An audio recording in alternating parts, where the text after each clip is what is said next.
నాకే ఫోన్ చేస్తాడు, అరే మీ డాక్టర్ మీ ఓడే ఉన్నాడు, వీళ్ళకి బిల్లు తక్కువ చేయమని చెప్పాను. నేను వాస్తవంగా రోజు మన మహేష్ బాబును నేను బాధిస్తున్నా, ఇబ్బంది. ఎందుకంటే మన ఊరు డాక్టరు మా ఈ వన్ హాస్పిటల్లో ఉన్నాడు, ఇంత బిల్ అయింది నీకు దగ్గరనట్టు అని చెప్తే నిజంగా నా మూలంగా ఎన్ని లక్షలు తనకు తక్కువ అయినాయో ఎవరికి చెప్పినా వారికైతే కాదనకుండా బాబాయ్ నువ్వు ఎంతన్నా చెప్పు అంటే మన ఊళ్ళకు అట్లా ప్రత్యేకంగా ఇచ్చారు. మొన్న గజేందర్ అనే అబ్బాయి బ్రెయిన్ ట్యూమర్ బ్రెయిన్ స్ట్రోక్ వచ్చి దుబాయ్లో సర్జరీ అయితే తీసుకొచ్చి ఇక్కడ మన వన్ హాస్పిటల్ని అడ్మిట్ చేస్తే ఎంతైనా సరే అని చెప్పి మనకు దాదాపు ఒక 40,000 రూపాయలు దానిక తక్కువ చేసిండు. ఆ ఫ్యామిలీ వల్ల డాక్టర్ సాబ్ను యాడ్ చేస్తారు. ముఖ్యంగా సేవా కార్యక్రమంలో మన సర్పంచ్ గారు తిరుపతి రెడ్డి గారు ఇంతకుముందు మాజీ సర్పంచ్ గారు ఉన్నప్పుడు ఏది అడుగుతుంది మన గ్రామానికి. నిజంగా నేనంట ముత్తంపేట గ్రామంలో రాజకీయంగా ఇంట్రెస్ట్ ఉన్నోళ్ళు, సేవా దృక్పథం ఉన్నోళ్ళు ముత్తంపేటలో పుట్టితేనే అది అదృష్టంగా భావించాలి. ఎందుకంటే మన గ్రామం నుంచి వెళ్ళి పెద్దలు లక్ష్మీనరసింహరావు ఇక్కడి చెల్లె ఉన్నారు, ఉమాపతిరావు, రంగారావు కూడా ఎన్నో రోజుల పాటు మరి సేవలు అందించారు. ఈరోజు వామన్ రావు గారు కూడా రాష్ట్ర స్థాయిలో మరి దేశ స్థాయిలో పేరున్నటువంటి వ్యక్తి, పేరున్నటువంటి సంస్థను నెలకొల్పి వామన్ రావు గారు ఈరోజు మన భారతదేశంలో వారి యొక్క కపిల్ చిట్స్ కానీ శిల్పపతి. ఇంతకుముందు విజయ్ సార్ మన దగ్గర నేతా యూత్ క్లబ్ ప్రెసిడెంట్ ఉండే, వారి కొడుకు ఇలా ఎండి డాక్టర్గా మన దగ్గరికి వచ్చారు. మనం ఏ కార్యక్రమం ముత్తంపేట చేసినా నిజంగా యువకులకు నేను మనవి చేస్తున్నా, మీరు సహృదయంతో చేయండి, ఛాలెంజ్గా చేయండి, ఏ పనైనా మీరు సక్సెస్ అవుతారు. మన ఊళ్ళో ఆ స్పిరిట్ ఉన్నది, ఇది మీరందరూ గమనించాలని చెప్తున్నా. మరి ముందు వచ్చే ఎలక్షన్స్ మరి బైఫార్కేషన్ అయితే కొండగట్టు నియోజకవర్గం అవుతుంది. దానికి మన మహేశ్వర్ రెడ్డి గారు డాక్టర్ గారిని మరి మనం సర్పంచ్ ఎమ్మెల్యేగా కూడా చూస్తామని చెప్పి ఆశాభావాన్ని వ్యక్తం చేస్తూ ఈ కార్యక్రమానికి వచ్చేసిన మీ అందరికీ వాళ్ళ వైద్య బృందానికి కృతజ్ఞతలు సెలవు తీసుకుంటున్నా. జై హింద్. బృందానికి వాళ్ళు మంచి చైతన్యవంతం చేస్తున్నారు అన్ని ప్రోగ్రాములు, వారికి కూడా ప్రత్యేక కృతజ్ఞతలు, అభినందనలు. ముఖ్యంగా ఇక్కడ ఇంత పెద్ద గ్రామ పంచాయతీ, ఇప్పుడు మొన్న ఎలక్షన్లో చూసినాము, మన జగిత్యాల జిల్లాలోనే ఇది పెద్ద గ్రామ పంచాయతీ, అత్యధిక ఓటర్లు ఉన్న గ్రామ పంచాయతీ, మంచి పీస్ఫుల్ విలేజ్, చాలామంది రైతులు ఉన్నారు. వాళ్ళ గురించి మంచి అవగాహన కార్యక్రమం, ఈ గడ్డి మందు వాళ్ళ కలిగే దుష్పరిణామాలు ఏదైతే ఉన్నదో, ఇప్పుడు అన్నదాత అనేవాడు అందరికీ అన్నం పెట్టాలి వ్యవసాయం చేసి, కానీ దురదృష్టవశాత్తు ఆ అన్నదాతనే ఈ గడ్డి మందుకు బలైపోతుండు. కాబట్టి దాన్ని నివారించడానికి మీరందరూ కూడా ఈ గడ్డి మందును వాడకం తక్కువ చేసుకోవాలి. దీని గురించి సైంటిఫిక్గా ఇంకా మన జిల్లా ఆఫీసర్ గారు ఇంకా ఎక్కువ మాట్లాడతారు. ముఖ్యంగా మా పోలీస్ తరఫున ఏంటంటే చాలా మటుకు ఈ గడ్డి మందు తాగిన కేసులు మాకే వస్తాయి. ఫస్ట్ రాగానే 100 డయల్ కాల్ సార్ పలాని ఊళ్ళో గడ్డి మందు తాగిన సార్ హాస్పిటల్ అడ్మిట్ అయ్యిండు అనగానే ఫస్ట్ మా ఎస్ఐఓ సిఏఓ రోడ్ కానిస్టేబుల్ వెళ్తారు. దాదాపు గడ్డి మందు తాగిన సందర్భాల్లో బతికిన కేసులు చాలా అరుదు, 1 or 2. అవి కూడా ఏంటంటే మళ్ళీ తర్వాత కాంప్లికేషన్స్ ఉంటూనే ఉంటాయి. కాబట్టి అది చాలా ప్రమాదకరము. కాబట్టి మీరు అందరూ కూడా అంటే మీరు ఇక్కడ వినడం కాదు, దీని గురించి మీరు చర్చించి మన కుటుంబాలు కావచ్చు, మన వాడలు కావచ్చు చర్చించుకొని ఏంటంటే ఒకవేళ ఇంట్లో ఉన్నా అది ఉన్నా ఎక్కడైనా ఉన్నా కూడా దాన్ని జాగ్రత్త చేసుకోవాలి, దాన్ని ఎట్లా డిస్ట్రాయ్ చేయాలి, విధ్వంసం చేయాలి అనేది కూడా మీరు నేర్చుకోవాల్సి ఉంటుంది.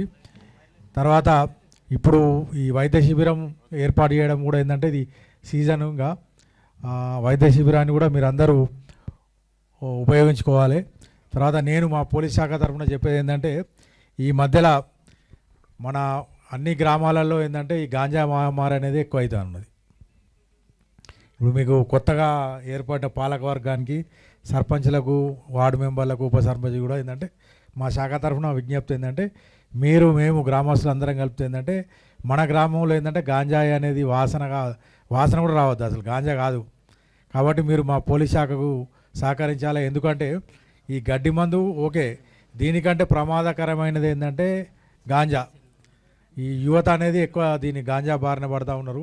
ఒకసారి 2-3 సార్లు ఈ వ్యసనం అలవాటు అయితే ఏంటంటే మనిషి వాడు చెదలు పట్టిన లెక్కనే అయిపోతాడు. మంచి అంటే గ్రామానికి కానీ దేశానికి కానీ యువతనే పెద్ద సంపద.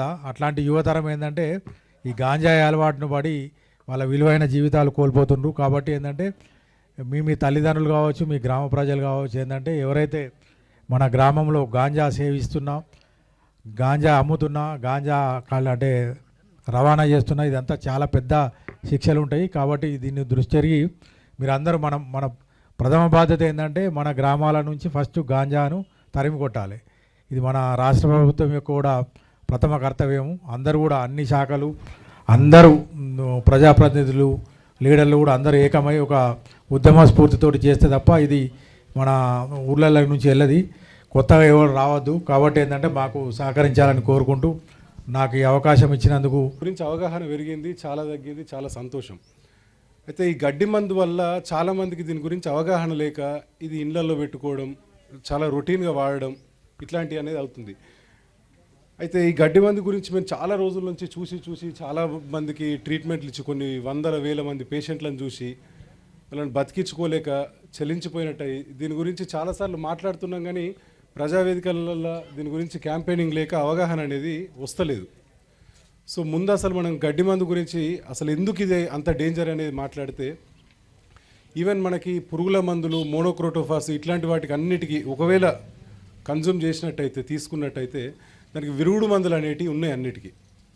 ఎలాంటి పురుగుల మందులకైనా విరుగుడు మందులు, వెంటిలేటర్లు ఏదో సపోర్ట్ చేసి బతికించే అవకాశాలు చాలా మట్టుకున్నాయి. ఈ గడ్డి మందు ఏంటంటే దీనికి వాసన అనేది ఉండదు. పురుగుల మందులు తాగడానికి చాలా ధైర్యం కావాలి, వాసన వస్తుంటుంది, ఓకారం వస్తుంటుంది. సో దానివల్ల కొంతవరకు అక్కడ ఆగిపోతారు. ఈ గడ్డి మందు ఏంటంటే వాసన ఉండదు, రుచి ఉండదు, నీళ్ళు తాగినట్టే చాలా అవలీలగా తాగేస్తున్నారు. ఇది తాగేసినప్పుడు ఏమవుతుందంటే గడ్డి మందుకున్న స్వభావం ఏంటంటే జీవం ఉన్న దేన్నైనా సరే చంపేస్తుంది. మీరు చాలామంది మీరు చూసుంటే ఈ గడ్డి మందు మనం ఒడ్డు మీద కొట్టుకుంటూ ఆ మూలకు పోయి మళ్ళీ ఇటు వచ్చేసరికి ఇక్కడ ఆల్రెడీ వాడిపోతుంది. దీనికి రోజులు అవసరం లేదు, అవసరం లేదు, గంట 2 గంటలల్లో జీవం అనేది పోతుంది. ఏదైతే మనం నోట్లే పోసుకున్నా కూడా అంతే. 5 ml అంటారు. 5 ml అంటే మన చిన్నపిల్లలకి జెరంటానికి తాగిపిస్తాం కదా, జెరంటానికి మూత ఉంటుంది కదా, ఆ మూత 15 ml. దానిలో గీతలు ఉంటాయి మనకు 5 ml, 10 ml, 15 ml. ఒక్క 5 ml తాగితే బతికే అవకాశాలు 50% పోయినట్టే. ఇంకో 5 ml యాడ్ చేసిరంటే 70% పోయినట్టే. మనం బాటిల్ పట్టుకొని ఇక గుట్క మింగినామంటే 20-30 ml పోతాయి. 10 ml దాటింది అంటే బతికే అవకాశాలు 90 నుంచి 95% లేనట్టే. సో ఎట్లయితే ఇది ఇప్పుడు మనం వేరే పురుగుల మందులు కానీ వాటి కోసం మీరు చాలా వరకు చూసుంటారు. హాస్పిటల్కి తీసేయంగానే పైప్ వేసి కడిగేసిరు, కడుపు కడిగేసిరని సర్ఫ్ నీళ్ళు తాగిపించుడు, వామిటింగ్ చేయించుడు, దీనికి అవేవి పనిచేయవు. ఎప్పుడైతే పెదాల దగ్గర నుంచి అది టచ్ అయిందో, అది కడుపులోకి ఎట్లా పోతూ ఉంటే దాని వాసన అది టచ్ అయింది అంటే మన గడ్డిగా అది ఎట్లా వాడిపోతుందో లోపల చర్మము, మాంసము, ఊపిరితిత్తులు, కిడ్నీలు అంతా వాడిపోతాయి. ఏ పేషెంట్ అయినా చూసుకున్నా కూడా మొదటి రోజు మంచిగా ఉంటారు, రెండో రోజు మంచిగా ఉంటారు, మెల్లమెల్లగా మూత్రం పడిపోతూ ఉంటుంది, 3-4 రోజులకు వచ్చేసరికి ప్రాణాపాయానికి వస్తుంది. ఇదే విషయం హాస్పిటల్కి వెళ్ళగానే డాక్టర్లు చెప్తే దీని గురించి అవగాహన లేక మనకేమనిపిస్తుంది అంటే డాక్టర్కి ఏమన్నా పిచ్చా, మంచిగా మాట్లాడుకుంటూ నడుస్తున్నాను పట్టుకొని చచ్చిపోతాడు అంటుండు. నీకు ట్రీట్మెంట్ అవకాశాలు లేవు, విరుగుడు మందులు లేవు, కడుపు అడిగినా వేసేది లేదు, టచ్ అయిందంటే ఖచ్చితంగా అది ఇదైపోతుంది. సో నిజంగా మరి మనకు అంతగానం వాడుతున్నాం అంటే నేను చాలామంది మన రైతు సోదరులతో మాట్లాడినప్పుడు నిజంగా మనం వాడేది పంటకు ఒక్కసారి. ఎందుకంటే దీని స్వభావం ఓది కలుపు మొక్కలు ఒక్కటే తీయదు. ఇది మన పంటదైనా సరే ఏదైనా సరే గ్రీన్ ఉందంటే దాన్ని చంపేస్తుంది. సో మనం పంటలల్లో వాడలేం. మనం వాడేది ఎక్కడయ్యా అంటే ఓన్లీ ఒడ్ల పంట ఒకటి వాడతాం. పోనీ మనకి దీనికి ప్రత్యామ్నాయాలు వేరే మందులు లేవా అంటే క్యాంపస్ ఇంటర్వ్యూలో కూడా సెట్ అయింది. పెళ్లి సంబంధం ఇక చూసేటోళ్ళు అమెరికాను ఏదో మంచిగా సెటిల్ అయ్యే అమ్మాయి, ఈడికి వచ్చిన అమ్మాయి, చేతికి వచ్చిన అమ్మాయి, ఏదో చిన్న హాస్టల్లో వాళ్ళ రూమ్మేట్స్ తోటి ఏదో చిన్న గొడవై ఇంటికి వచ్చినప్పుడు గట్నే సిల్కో ఎగ్ తలిగించింది మందు డబ్బా, ఆవేశంలో తాగేసింది. తాగేసిన తర్వాత మేమందరం పోయినాం ఆమె దగ్గరికి. 3వ రోజు హాస్పిటల్లో, వేరే హాస్పిటల్ అడ్మిట్ అయి ఉంటే పోతే మంచిగా మాట్లాడుతుంది. వీళ్ళేమో మాట్లాడుతుంది కదా, బాగానే ఉంది కదా, ఏం కాదు కదా అంటే వాళ్ళకి ఏం సమాధానం చెప్తాం మనం? అంటే నిజంగా పాపం ఏదో ఆవేశంలో బేరిద్దామనో ఇట్లాంటివి అవుతుంటాయి చాలా మట్టుకు. తాగేటోళ్ళంతా ఇట్లనే ఉంటాయి. వేరే వాటిలోనైనా మనం బతికించుకునే అవకాశం ఉంది, కానీ దీనిలో 100 మంది తాగిరంటే 98 మంది బతకరు. ఇప్పటి వరకు మీరు ఎప్పుడన్నా వినుంటారు గడ్డి మంది తాగిన వాళ్ళు 100 ఒక్కడే ఎప్పుడో బతికేటోడు. ఒకవేళ బతికినా కూడా అది నరకమైన బతుకు. ఇదంతా పుండ్లైపోయి తిండి మింగలేక, నీళ్లు తాగలేక, కిడ్నీలు ఫెయిల్ అయ్యి జీవితాంతం డయాలసిస్లు చేసుకుంటా ఎందుకు బతికినరా అనిపిస్తుంది. ఇందాక మన కళాకారులు పరశురామ్ గారు చెప్పినట్టు 1 నెల 2 నెలల తర్వాత కూడా వేరే కారణాలతోటి వాళ్ళు చనిపోయే ప్రాబ్లమ్స్ వస్తాయి. సో దీన్ని మనం ఎంతవరకు తగ్గించుకోవచ్చు, బాధ్యతాయుతంగా ఎంత అవసరం ఉంది, నిజంగా అవసరం ఉందా, దీన్ని కొంచెం రెగ్యులరైజ్ చేసుకోవడం. ఇప్పుడు మన పెస్టిసైడ్ షాప్స్ వాళ్ళు ఉంటారు, వాళ్ళకు కూడా మేము రిక్వెజేషన్ పంపించబోతున్నాం. ఏంటంటే ఎవరు తీసుకుంటున్నారు, ఎందుకు తీసుకుంటున్నారు, దాని మీద కొంచెం కంట్రోలు మన ఊరి స్థాయి నుంచి కూడా మన సర్పంచ్ గారు కానీ వీడీసీ నుంచి కానీ కొద్దిగా కంట్రోల్ అనేది ఉంటే అసలు ఎవరు తీసుకుంటున్నారు, వాళ్ళకి అవసరం ఉందా, ఒక ఇన్ఫర్మేషన్ తోటి. ఎందుకంటే ఊళ్ళల్లో అవి తీసుకునేది చాలా తక్కువ సార్లే ఉంటాయి, మనకు రోజు ఏదో వైన్ షాప్లో రోజు ఉన్నట్టు ఏమి ఉండదు. సో ఇట్ల మీద కొంచెం కంట్రోల్ పెట్టుకుంటే బాగుంటుంది. మా తరపున కూడా ఖచ్చితంగా గవర్నమెంట్కి రిప్రజెంటేషన్ ఇస్తాం. దీనివల్ల పెద్ద ఉపయోగం లేదు. ఆల్రెడీ ఇది మనకు 75 దేశాలలో కంప్లీట్గా బ్యాన్ చేసిరు మందు అనేది, అసలు వాడతలేరు దీన్ని. మన దేశంలో కూడా మన ఒడిశాలో కంప్లీట్ బ్యాన్ చేసిరు, కేరళలో కంప్లీట్ బ్యాన్ చేసిరు, మళ్ళీ రీసెంట్గా ఏదో ఓపెన్ చేసిరు. సో దీని మీద ఖచ్చితంగా అందరు ఆలోచించాలా, తెలిసిన వాళ్ళకు కూడా చెప్పాలా, ఎట్టి పరిస్థితులలో ఇంట్లో పెట్టుకోకండి. ఇంకోటి ఏమవుతుందంటే మొన్న పోయిన నెల జగిత్యాల నుంచి ఒక అమ్మాయి, ఇంటర్మీడియట్ చదువుకునే అమ్మాయి, ఒక పేషెంట్ వచ్చింది. 4 రోజులు అడ్మిట్ చేసిరు జగిత్యాల హాస్పిటల్లో. ఏమి అంటే పానం సుస్తుంది, జ్వరం వస్తుందని చెప్పి తీసుకుపోయి అడ్మిట్ చేసిరు. ఏమైందంటే ఆమె తీసుకున్నది వాస్తవంగా గడ్డి మందే, ఆ వీక్నెస్ తోటి జ్వరం వస్తుందని ఇంట్లో వాళ్ళు అనుకుంటారు. తీసుకుపోయి అడ్మిట్ చేస్తే ఇది ఏ టెస్ట్లలో బయటపడదు, మనకి వాసన రాదు. ఈ పురుగుల మందుల్లాగా డాక్టర్లకు మాకు లక్షణాలు కూడా తెలియదు, ఇదేం మందు అయిందన్నది. జ్వరం వస్తుందని హాస్పిటల్కి తీసుకుపోయారు, 3-4 రోజులు అడ్మిట్ చేసిరు.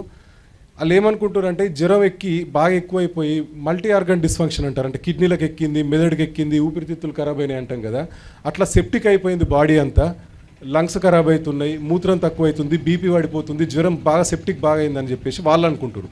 పాపం అక్కడ ఉన్న డాక్టర్ కూడా తెలియదు, ఎందుకంటే వాసన లేదు, ఖచ్చితంగా ఈ లక్షణాలు ఉంటాయి అన్నది కూడా లేదు. ఇప్పుడు నేను చెప్పిన లక్షణాలన్నీ జ్వరాలలో కూడా వస్తాయి, విష జ్వరాలలో కూడా, వైరల్ జ్వరాలలో కూడా వస్తాయి. తీరా బాగా సీరియస్ అయిన తర్వాత మన దగ్గరకు వచ్చారు. మన దగ్గరకు వచ్చిన తర్వాత కూడా ఇదే అనుకుంటున్నాం, ఏంటంటే వెంటిలేటర్ పెట్టినాం, జ్వరం బాగా సెప్టిక్ అయిపోయింది ఇదని అనుకుంటున్నాం. ఎందుకో డౌట్ వచ్చి యూరిన్ టెస్ట్ ఒకటి దానికోసం సపరేట్గా పంపించాలి. ఈ పారాక్వేట్ అనే కాంపౌండ్ మూత్రంలో ఉందా అని చెప్పి సపరేట్గా పంపిస్తేనే తెలుస్తుంది, నార్మల్ టెస్ట్లలో కూడా బయటపడదు. ఎందుకో అనుమానం వచ్చి పంపిస్తే అది పారాక్వేట్ మందు అని తెలిసింది. అప్పుడు కూర్చుని పెట్టి మాట్లాడితే అప్పుడు చెప్తారు.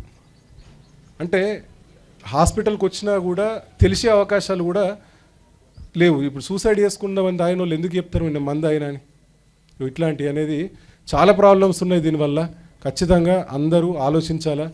దీని గురించి మనం రైతులు అనేటోళ్ళు అందరికి అన్నం పెట్టేది, గ్రామీణ ప్రాంతాల నుంచే దేశానికి అన్నం దొరికేది. ఈ అన్నం దొరికే క్రమంలో మన ఇంట్లో బాధ అనేది మిగలొద్దు. ఇది బయట వాళ్ళకి ఎవరికి కాదు, ఎవరైతే ఇంట్లో పెట్టుకుంటారో వాళ్ళ ఇంట్లోనే జరుగుతాయి, బయట జరగవు ఇట్లాంటివి. సో ఖచ్చితంగా దీని గురించి ఆలోచించాలా. ఖచ్చితంగా అందరూ విలేజ్ స్థాయిలో కూడా మీకు తెలిసిన వాళ్ళతో కూడా డిస్కషన్స్ పెట్టండి. గవర్నమెంట్స్కి కూడా నా తరపున నేను రిఫరెన్స్ తీసుకెళ్తారా రిప్రజెంటేషను. సో